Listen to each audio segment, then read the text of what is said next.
पोलिसांना घरे बांधण्यासाठी सन 2023 पासून प्रलंबित असलेले डीजी लोन गृहकर्ज अग्रिम अखेर 1768.8 कोटी रुपये मंजूर करण्यात आले असून याबाबतचा शासन निर्णय दिनांक 12/5/2026 रोजी देण्यात आला आहे। याबाबत अधिक माहिती देताना प्रमोद वाघमारे यांनी सांगितले आहे की पोलिसांना स्वतःचे हक्काचे घर बांधण्यासाठी महाराष्ट्र पोलीस दलातून सुमारे 4 ते 5 हजार पोलीस कर्मचारी तसेच पोलीस अधिकारी यांनी सन 2023 रोजी डीजी लोन घेण्यासाठी अर्ज दाखल केले होते, परंतु 2 ते 2.5 वर्षांचा कालावधी होऊनही डीजी लोन मंजूर करण्यात येत नव्हते।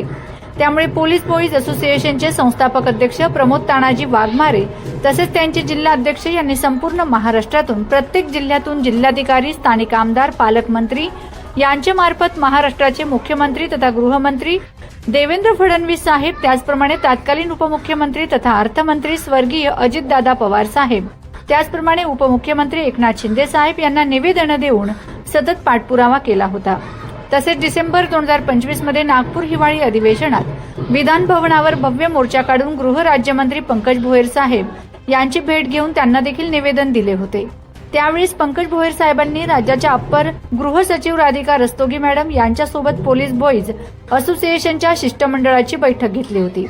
अखेर पोलीस बॉईज असोसिएशनच्या या आंदोलनात यश आले असून महायुती सरकारने डीजी लोन मंजूर केले असून त्यासाठी 1768.08 कोटी रुपये इतका निधी मंजूर केला असल्याचं संस्थापक अध्यक्ष प्रमोद वाघमारे यांनी सांगितलंय। नमस्कार, मी Pramod Tanaji Waghmare, police boys association संस्थापक अध्यक्ष। आपल्या महाराष्ट्र पोलिसांसाठी अतिशय खुशखबर आहे, खास करून डीजी लोन धारकांसाठी। आत्ताच आम्ही महाराष्ट्राचे गृह राज्यमंत्री आदरणीय पंकजी भोयर साहेबांना भेटलो।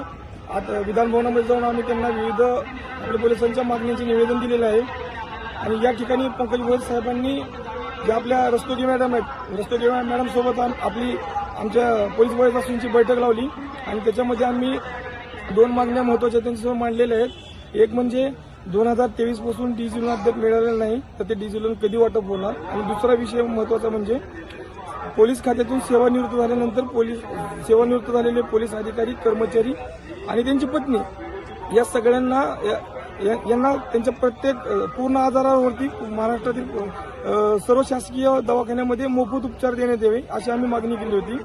तर माननीय गृह राज्यमंत्री पंकजी भोयर साहेबांनी आपली ती मागणी माननीय गृहमंत्री देवेंद्र फडणवीस साहेबांना सांगून याच्यावरती एक लवकर बैठक बसू असं आपल्याला आश्वासन दिलेलं आहे।